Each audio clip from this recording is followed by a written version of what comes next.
Alamak, main dah pula. Tak ada ke? Alah bos, kejap bos. Aduh. Ambil lah. Ya, bawa buah aku.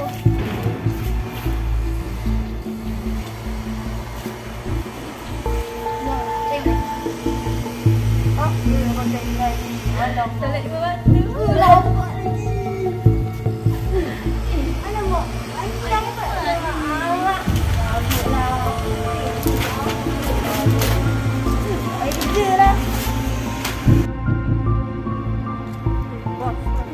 Ada budak ni wah.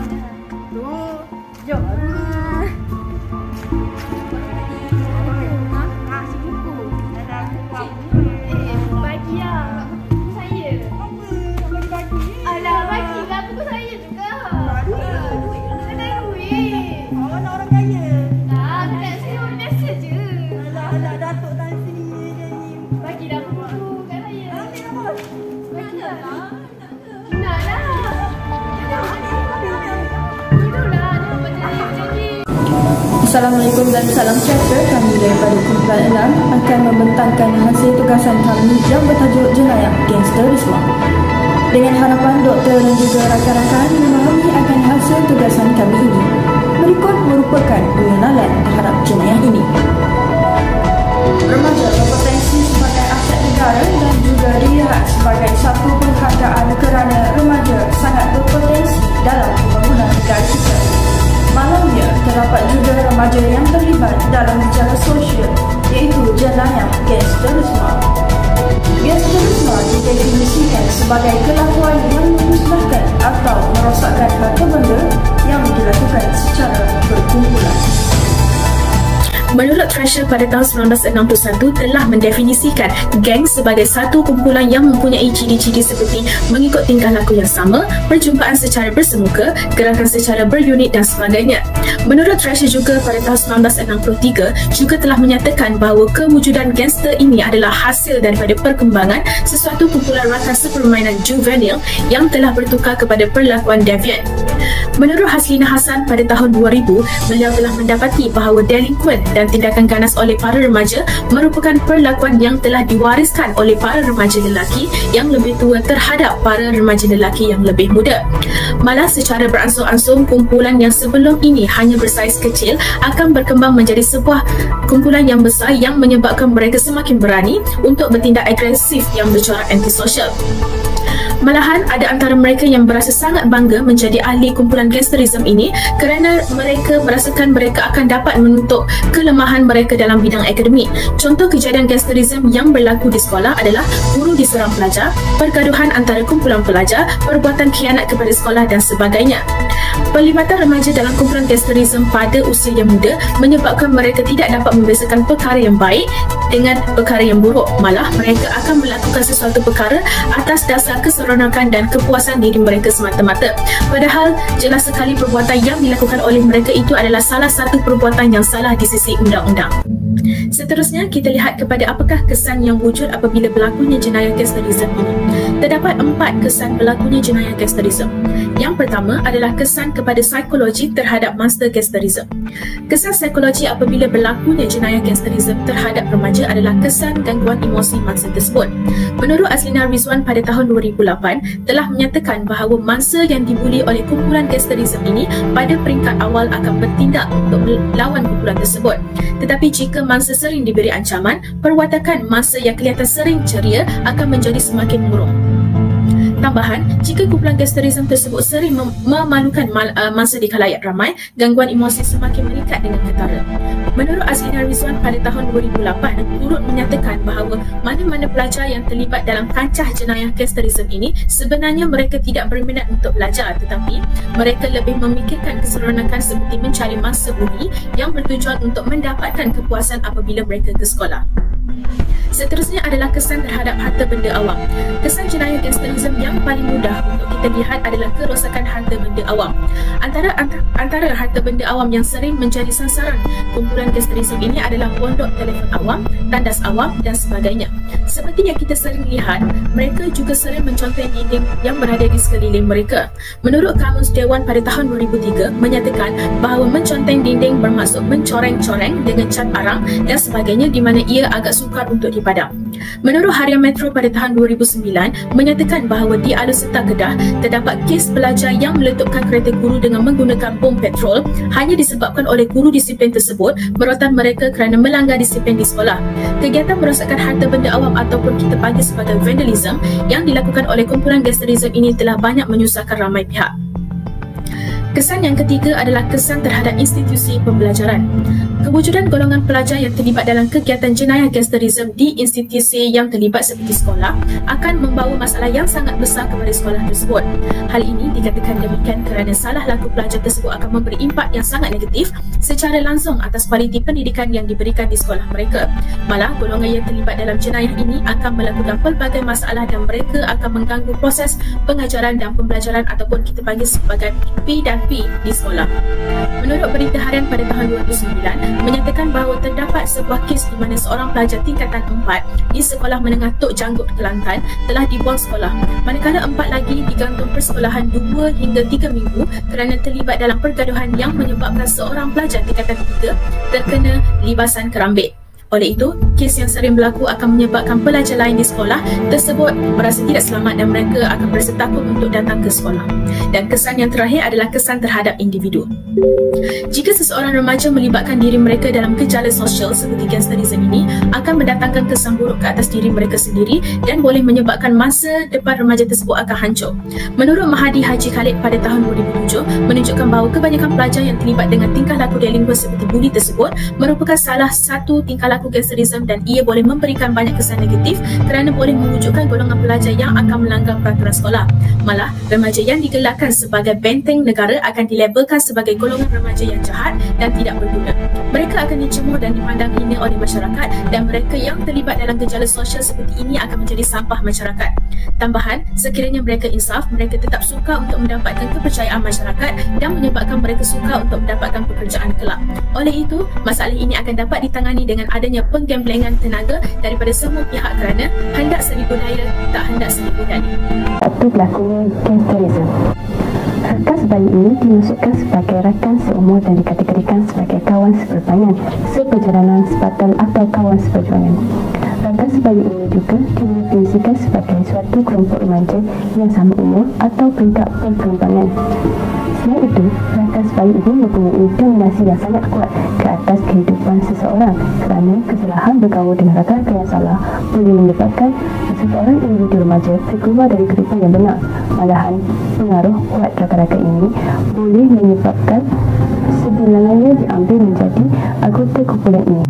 Antara aktiviti mereka yang bersifat memberontak adalah dengan mengganggu guru-guru, hotel sekolah, merosakkan harta benda sekolah, ketagihan rokok dan sebagainya.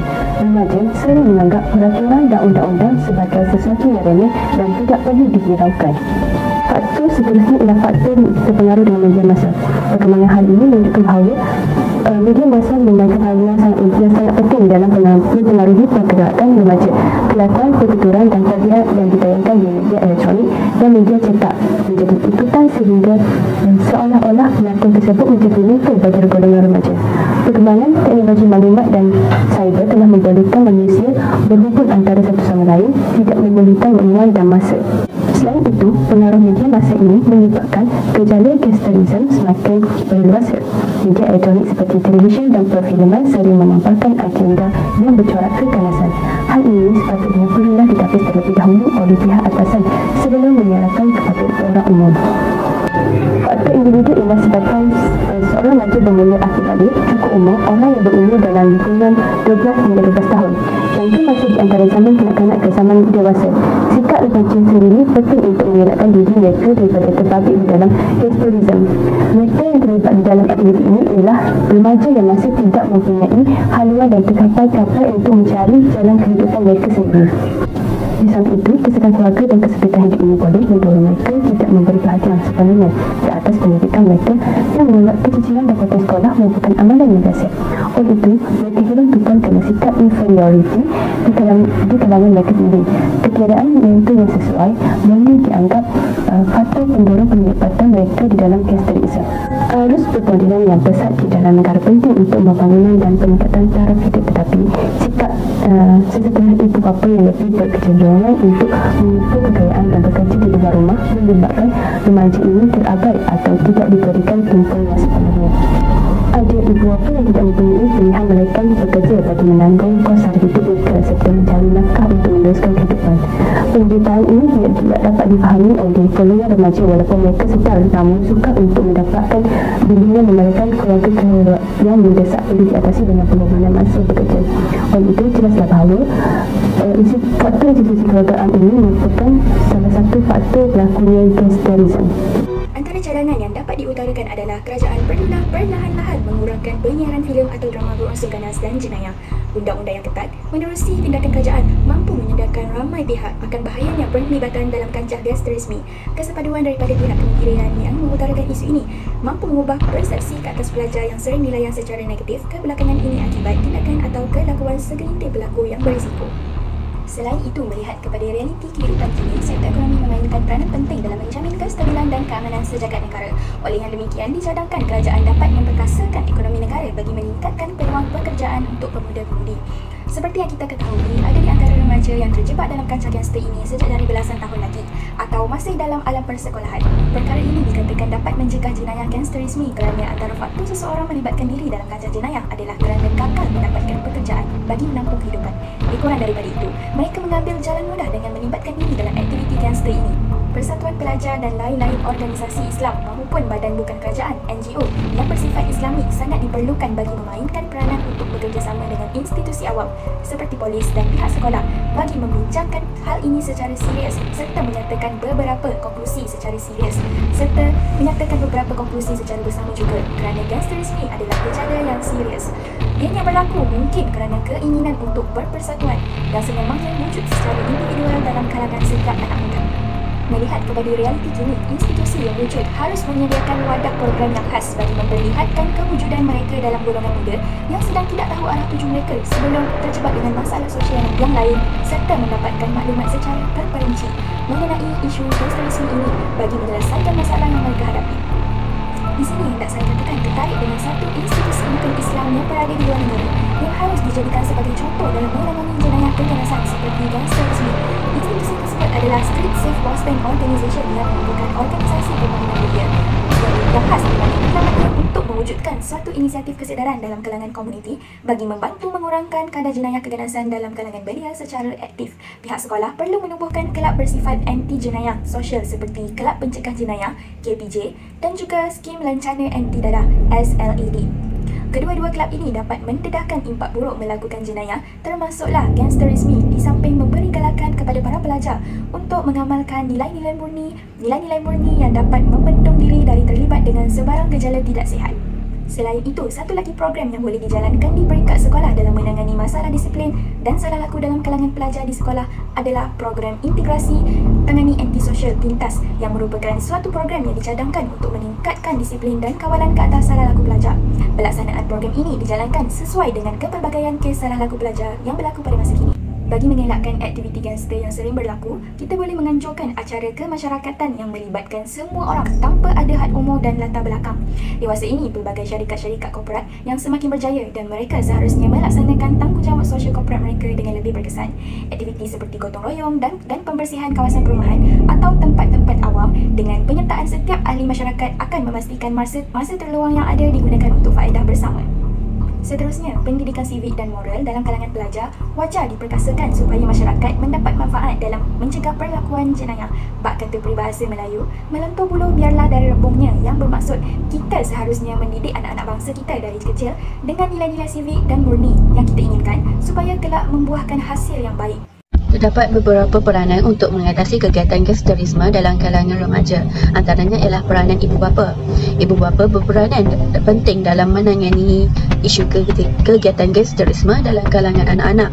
Hal ini dikatakan demikian kerana ibu bapa merupakan asas kepada pembentukan peribadi anak-anak. Allah SAW bersabda, setiap anak yang dilahirkan itu adalah umpama kain putih, yakni fitrah. Ibu bapalah yang bertanggungjawab mewarnakan dan mencorakkannya sama ada menjadi Yahudi, Nasrani dan Majusi. Selain itu, ibu bapa seharusnya meluangkan masa bersama anak-anak seperti berbual dan mengambil tahu tentang perihal kalangan remaja. Alasan ibu bapa dengan kesibukan bekerja kan menjadi alasan untuk mengabaikan tanggungjawab. Peluang sebegini memberi manfaat yang cukup bermakna untuk saling mengenali sikap antara satu sama lain dan mengeratkan hubungan kekeluargaan serta mampu mewujudkan perasaan kasih sayang antara ibu bapa dan anak-anak. Selain itu, peranan pihak sekolah. Pada era kemodenan ini, kegiatan gangsterisme bukan sahaja berlaku dalam kalangan orang dewasa sahaja, malah penglibatan dalam kalangan pelajar sekolah juga seawal umur 10 hingga 19 tahun turut membimbangkan pihak sekolah. Perluasan gejala gangsterisme ini boleh menyebabkan sistem pembelajaran dan pengajaran di sekolah turut terganggu. Perbuatan gangsterisme yang sering berlaku di sekolah seperti buli, merasa ugut, merosakkan harta benda sekolah dan sebagainya. Selain itu, unit bimbingan dan kaunseling di sekolah boleh mengadakan hubungan secara langsung bersama ibu bapa pelajar, terutamanya pelajar yang bermasalah atau pelajar yang terlibat dengan kumpulan gangsterisme ini. Seterusnya, pihak sekolah juga boleh mencuba untuk mewujudkan program sekolah selamanya. Melalui program tersebut, pihak sekolah dapat membendung masalah disiplin dalam kalangan para pelajar. Pihak sekolah juga boleh menganjurkan aktiviti-aktiviti yang menarik untuk pelajar seperti kem kepimpinan atau aktiviti co-curriculum untuk membentuk sasiah diri pelajar yang cemerlang. Seterusnya, peranan agama.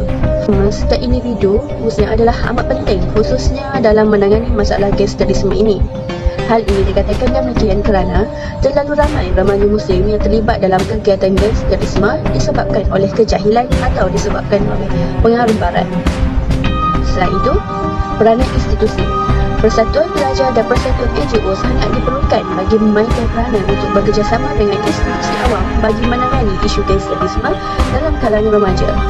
Pihak institusi memainkan peranan penting dalam menyediakan persekitaran yang kondusif bagi melahirkan remaja yang mempunyai sahsiah yang tinggi selari dengan kehendak ajaran Islam dan pegangan agama masing-masing.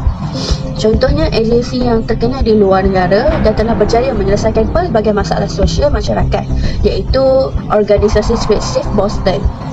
Organisasi ini merupakan organisasi khas pembangunan belia yang bermatlamat untuk mewujudkan kesedaran dalam kalangan komuniti bagi menurunkan peningkatan kadar jenayah dalam kalangan belia secara aktif. Kesimpulannya, jika kamu mahu melihat masa depan sesebuah negara, maka lihatlah pemuda-pemuda pada hari ini, iaitu sebuah ungkapan dari kata-kata Khalifah Sayyidina Ali radhiyallahu anhu. Kata-kata tersebut sudah jelas lagi bersulung yang sememangnya golongan muda merupakan satu golongan yang amat penting dan berguna kepada sesebuah negara. Ini dikatakan demikian kerana mereka merupakan sebuah aset kekayaan semula jadi yang bakal memegang peranan penting dalam politik, ekonomi dan juga kemasyarakatan pada sesebuah negara. Gejala gangsterisme ini haruslah dibendung dengan segera supaya ia tidak akan mendatangkan masalah yang lebih teruk kepada masa akan datang. Di Malaysia, pekerja sosial perlu ditempatkan di institusi yang berkaitan agar kes gangsterisme ini dapat ditangani dengan lebih sistematik dan berkesan. Oleh itu, mana-mana pihak perlu mengambil kira pengambilan pekerja sosial yang terlatih dan mempunyai kemahiran bagi memberi perkhidmatan kerja sosial yang lebih efektif dan efisien. Itu sahaja pada kumpulan kami. Sekian dan terima kasih. Ingat, jauhi jenayah, gangsterisme. Anak mampu,